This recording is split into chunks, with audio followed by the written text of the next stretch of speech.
झारखंड विधानसभा का बजट सत्र आज से शुरू हो रहा है। 2 मार्च तक यह सत्र चलेगा। इस सरकार के कार्यकाल का यह आखिरी बजट सत्र है। मौजूदा राजनीतिक हालात को देखते हुए सत्र के हंगामेदार होने के पूरे आसार हैं। बता दें आपको कि पंचम झारखंड विधानसभा का आखिरी बजट सत्र 23 फरवरी से 2 मार्च तक चलेगा। सत्र के दौरान राज्य सरकार सदन में मौजूदा वित्तीय वर्ष का तीसरा अनुपूरक व्यय का विवरणी रखेगी और इसके बाद शनिवार 24 फरवरी और रविवार 25 फरवरी को कार्यवाही स्थगित रहेगी। 26 फरवरी को प्रश्नकाल के साथ साथ सदन में तृतीय अनुपूरक पर बहस होगी।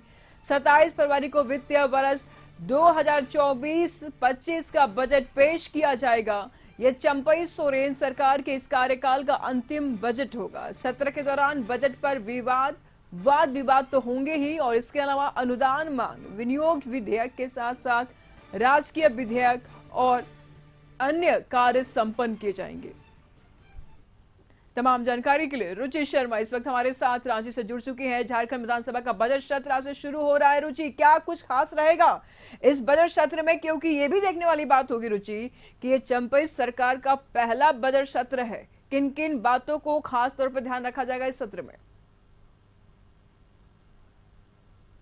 बिल्कुल बिल्कुल निशु, देखिए झारखंड विधानसभा में आज से बजट सत्र शुरू हो रहा है और झारखंड के इतिहास की अगर बात की जाए तो ये पहला ऐसा बजट सत्र होगा जिसमें कि अवधि मात्र 7 दिनों की होगी। तो इस छोटी सी सत्रावधि में कैसे ज्यादा से ज्यादा इसका लाभ जो है जनता को मिल सके। हालांकि चंपई सोरेन सरकार का यह पहला बजट होगा, आपने जिक्र भी किया, तो चंपई सोरेन सरकार के लिए यह पहला बजट है, लेकिन महागठबंधन के लिए यह अंतिम बजट होगा और आज से बजट सत्र शुरू हो रहा है।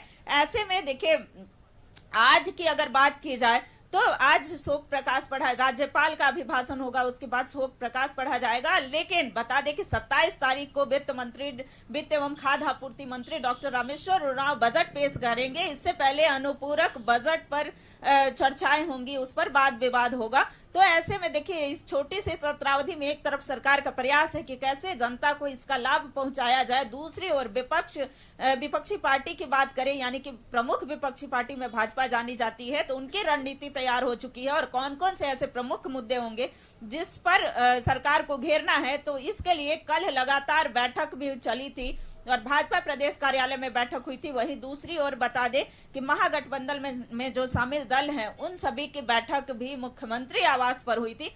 तो ऐसे में कैसे विपक्ष को करारा जवाब देना है उसके लिए भी इनकी तैयारी हो चुकी है। तो देखिए आज जो विपक्ष का मुख्य मुद्दा होगा जी वो जेपीएससी प्रश्न पत्र लीक मामला होगा। वहीं पूर्व मुख्यमंत्री हेमंत सोरेन की गिरफ्तारी का मामला, यानी कि आखिर मुख्यमंत्री के चेहरे क्यों बदलने पड़ गए, तो ये मामला भी उठ सकता है। वहीं भ्रष्टाचार, बेरोजगारी, कई ऐसे मुद्दे हैं, अवैध उत्खनन का मामला हो, तो कई ऐसे मुद्दे को लेकर के विपक्ष जो है सदन के बाहर सदन के अंदर जो है मजबूती से अपनी बातों को रखने का कार्य करेगी और यह आरोप लगाती हुई दिख रही है कि जो युवा विरोधी है, यानी कि सरकार जो है वो युवा विरोधी रही है। हालांकि सत्ता पक्ष से भी पूरी तैयारी है, महागठबंधन की तरफ से भी पूरी तैयारी है कि कैसे सरकार के द्वारा की गई कई कार्य हैं जिसका सीधा लाभ जनता तक पहुंच रहा है। तो सरकार अपनी उपलब्धियों को बताने से भी पीछे नहीं हटेगी। लेकिन देखना होगा कि इस बार का बजट सत्र, चूंकि देखिए विपक्ष ये भी सवाल खड़े कर रही है कि पिछली बार जो बजट पास हुआ था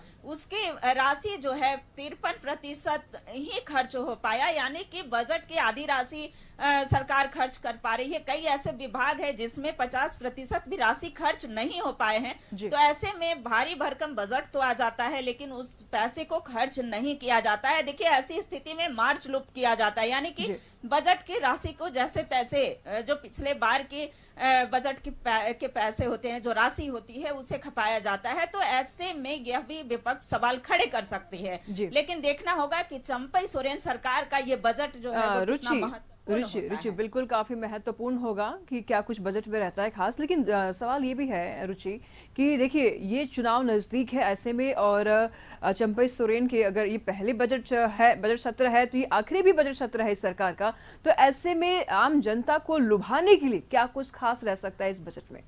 चुनाव नजदीक है, इसके मद्देनजर बोलिएगा। बिल्कुल बिल्कुल, देखिए बिल्कुल बिल्कुल निशु, देखिए आप कह रही हैं चूंकि लोकसभा का भी चुनाव है, विधानसभा का भी चुनाव इसी वर्ष है, जी। तो ऐसे में चुनावी बजट भी कह सकते हैं, ऐसे में लोक लुभावने बजट भी लाए जा सकते हैं। तो देखिए ये चंपई सरकार का, हालांकि स्पष्ट तौर पर महागठबंधन का कहना है कि हम चुनाव को देखते हुए बजट नहीं ला रहे हैं, लेकिन बजट ऐसा होगा कि कैसे हर एक वर्ग तक, हर एक जनता तक इसका लाभ पहुंचे, कितना बजट को समावेशी बनाने का पूरा प्रयास किया गया है, ताकि जो गरीब, दलित, शोषित, वंचित, खास करके आदिवासी मूलवासी को इसका लाभ मिल सके, इसके लिए ये बजट तैयार किया गया है। हालांकि देखिए विपक्ष के पास यह भी बड़ा मुद्दा है कि कांग्रेस के कई विधायक जो हैं वो दिल्ली दरबार में बैठे हुए थे, तो ऐसे में जनता को लेकर के चिंता जो है उन्हें दिखाई नहीं दे रही थी। विभागीय जो मंत्री हैं, चूंकि मंत्रिमंडल विस्तार में देरी हुआ है, तो ऐसे में बजट तैयार होने में भी, हालांकि देखिए बजट तैयार करना विभाग का कार्य होता है और सभी विभागों को मद्देनजर रखते हुए, खास करके अगर बात की जाए जी, संसदीय कार्य मंत्री आलमगीर आलम ने कहा था कि ग्रामीण क्षेत्रों का कैसे विकास हो सके, चाहे स्वास्थ्य हो की बात करें, शिक्षा की बात करें, तो स्वास्थ्य, शिक्षा, बिजली, पानी, सड़क, इन सभी चीजों पर ध्यान दिया जाएगा। बिल्कुल बिल्कुल तो कैसे रुचि नजर बनाए रखेगा, लगातार हम आपसे अपडेट लेते रहेंगे। फिलहाल शुक्रिया आपका इन तमाम जानकारियों के लिए।